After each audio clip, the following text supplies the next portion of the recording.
यह घर बड़ा अजीब है। रात में दीवार पर लगी तस्वीरें अचानक गिर जाती है। एलियन का तय कर रहा था जब उसने बाहर एक अजीब सी हंसी सुनी। उसके बाद 2 तालियां बजने की आवाज आई। उसने सोचा कि ये खेल खेल रहे बच्चों की आवाज है, इसलिए वह देखने के लिए बाहर गया। बच्चे पहले ही सो चुके थे और बाहर कोई नहीं था, तो ये अजीब आवाज कहां से आई? अचानक कांच टूटने की आवाज आई। दीवार की सीढ़ियों पर लगी तस्वीरें एक एक करके गिर गईं। क्या यह कोई रहस्यमय शक्ति हो सकती है? वह नीचे गया और चारों ओर लेकिन कोई दिखाई नहीं दिया।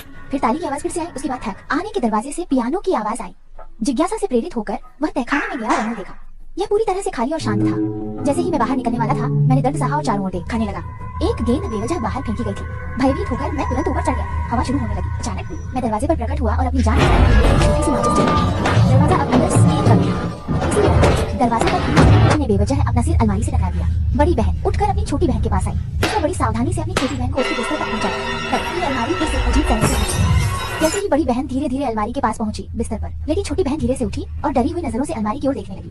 बड़ी बहन ने ऊपर देखा तो छोटी लाल किताब। हवा की एक तेज लहर में कमरे में हलचल मची। बड़ी बहन ने अपने चारों ओर देखा, लेकिन कुछ भी असामान्य नहीं दिखा। फिर अचानक एक खिड़की का पल्ला जोर से बंद हो गया, जिससे दोनों बहनें चौंक गईं। वे दोनों डर के मारे एक दूसरे के पास सिमट गईं, लेकिन कुछ भी समझ नहीं आ रहा था। फिर एक धीमी सी आवाज आई, जैसे कोई फुसफुसा रहा हो। बड़ी बहन ने छोटी बहन को दिलासा दिया और कहा कि सब कुछ ठीक हो जाएगा, लेकिन अंदर ही अंदर वह भी डर से कांप रही थी।